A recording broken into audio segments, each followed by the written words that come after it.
Hey guys, what's up? Welcome back to another video. Today I'll be doing a full flight with my little TL103H1, as you can see here, which is a little 130 micro brushless quadcopter.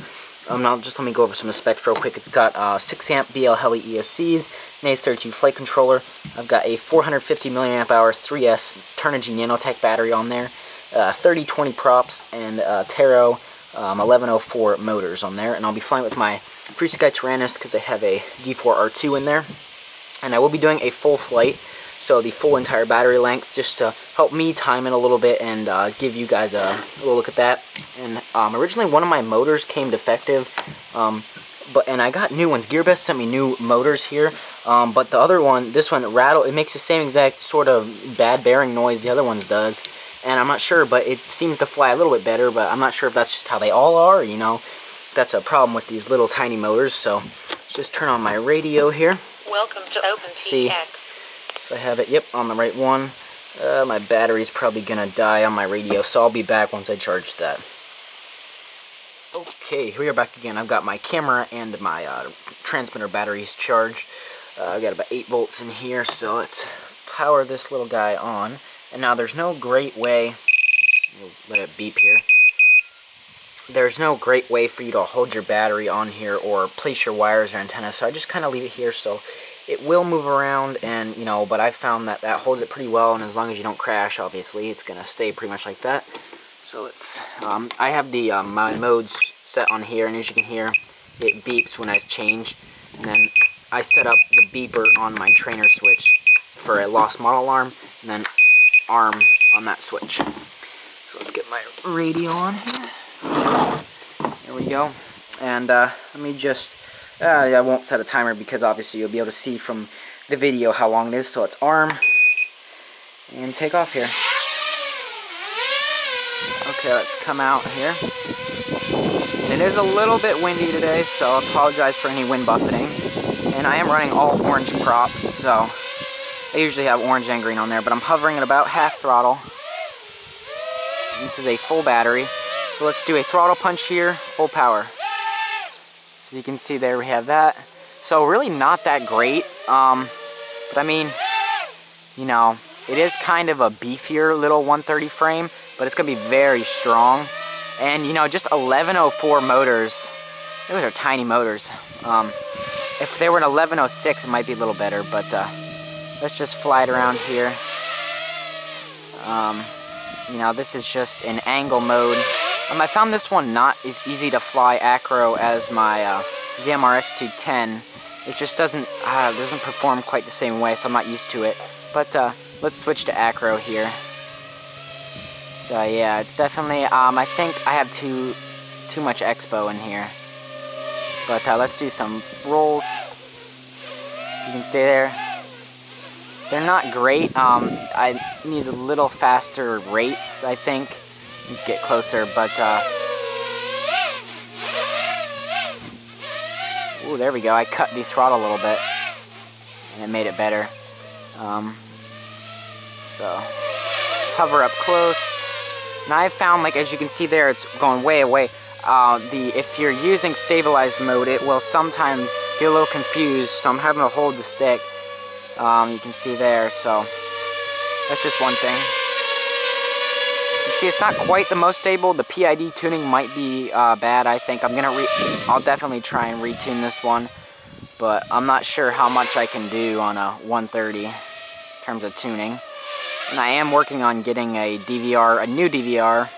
I'm trying the different Banggood one, the $25 one, set up so I can, you know, record some footage, since obviously this won't carry an HD cam. Let's do some full speed passes. There we go. So not the fastest. It's full power and full pitch there. But as you can tell, it's got some pretty decent speed to it. Oh, there's a fly on me. So, you know, I'd probably say 30, 40 mile an hour there, probably 40. That's the yaw. I believe all these settings are stock PIDs and rates, because it comes pre-set up. You just add your receiver. I'm using the FreeSky D4R2. And that's one other thing that I think is really great. I was flying this FPV last night, and you can just you know, go with this pretty much as far as your video signal will go. Even though it's a tiny quad, you have a full range receiver in there. So, and with a good remote like a Taranis or something, you know, you can get good range out of it and yet still have the small size. So that's kind of awesome, I think. Just keep coming around here. Not sure. I bet the battery lasts about 5 minutes. Let's keep doing some speed passes to make it drain a little faster. But you can see it is very maneuverable and fast for its size, and I think for its size it performs very well, especially for something pre-built. I am definitely an advocate of building, but when it comes to 130, I mean, even changing out that motor, those wires are tiny. When I stripped the insulation from the motor, there wasn't, I'm used to seeing a bunch of little wires in there like braided together, but the wires are so small. There was one single wire in there. That was crazy to me. So, and they're super easy to break off, so I had to be careful with that. Ooh. And this definitely is under the FAA limit, 250 grams, so, you know, if that's something important to you, you can still get your quad flying, line of sight, or FPV fix, as people say, without needing to register. So there we go. And if someone yells at you, you know, oh, stop flying that drone in this park, you're gonna kill children. Well, look, lady, or whatever, I've just watched videos where a woman tries to steal somebody's quadcopter. So that's where that came from. You can say, you know, it's under the limit, you can't tell me what to do. So, even though they were allowed to fly there anyways, but, you know, just the extra protection. I think I just heard the battery buzzer beep once. Yep, I'm hearing it. So let's finish out a couple more speed passes.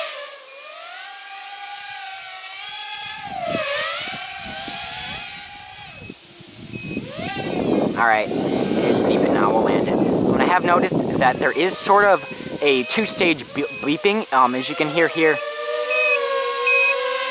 Hopefully you can hear that there. It's sort of a slower beeping, and I've noticed when you get really low on your battery, it'll beep faster. Sort of like that. I'm using my switch here to do that. But let's just unplug it. And definitely there was a sticker on this buzzer when it first came, and I didn't take it off, but the battery, I was kind of disappointed how quiet it was, obviously. And once I took it off, it got way louder. So let's turn off my radio. So there we go. That was my quick little full line of sight flight with the TerraT 130, whatever you want to say, just to test the battery life for you there. So however long, you know, I was flying it, that's how long it lasted. Pretty nice quad. I'll have my full review coming soon. I'm trying to get some, like I said, the DVR set up to get some FPV footage recorded. I've been flying this, and I just got that new motor in, so I can continue to test to review. I'll leave a link down below. GearBest sent this one to me, so check it out if you are interested, and I'll see you in the next video. Bye.